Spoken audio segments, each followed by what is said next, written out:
জনাব তারেক রহমানের স্ট্যাটাস।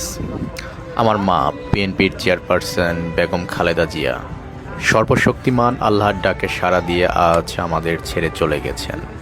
ইন্না লিল্লাহি ওয়া ইন্না ইলাইহি রাজিউন। অনেকের কাছে তিনি ছিলেন দেশনেত্রী, আপসহীন নেত্রী, অনেকের কাছে গণতন্ত্রের মা, বাংলাদেশের মা। আজ দেশ গভীরভাবে শোকাহত এমন একজন পথ প্রদর্শককে হারিয়ে, যিনি দেশের গণতান্ত্রিক পথযাত্রায় অনিঃশেষ ভূমিকা রেখেছেন। আমার কাছে খালেদা জিয়া একজন মমতাময়ী মা, যিনি নিজের সমগ্র জীবন উৎসর্গ করেছেন দেশ ও মানুষের জন্য।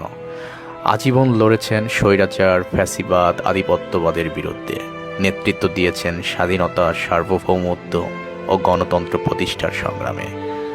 ত্যাগ ও সংগ্রামে ভাস্বর হয়েও তিনি ছিলেন পরিবারের সত্যিকারের অভিভাবক, এমন একজন আলোকবর্তিকা যার অপরিসীম ভালোবাসা আমাদের সবচেয়ে কঠিন সময়েও শক্তি ও প্রেরণা জুগিয়েছে। তিনি বারবার গ্রেপ্তার হয়েছেন, চিকিৎসা থেকে বঞ্চিত হয়েছেন, সর্বোচ্চ নিপীড়নের শিকার হয়েছেন।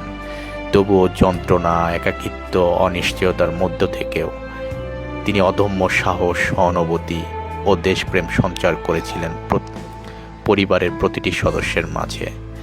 দেশের জন্য তিনি হারিয়েছেন স্বামী, হারিয়েছেন সন্তান।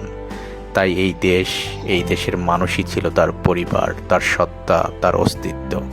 তিনি রেখে গেছেন জনসেবা, ত্যাগ ও সংগ্রামের এক অবিস্মরণীয় ইতিহাস, যা বাংলাদেশের গণতান্ত্রিক পরিক্রমায় চিরস্মরণীয় হয়ে থাকবে। আপনারা সবাই আমার মায়ের জন্য দোয়া করবেন।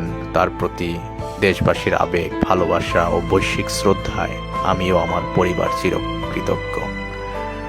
পোস্ট করেছেন জনাব তারেক রহমান 4 ঘন্টা আগে।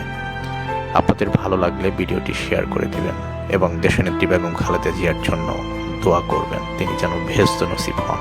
আমিন।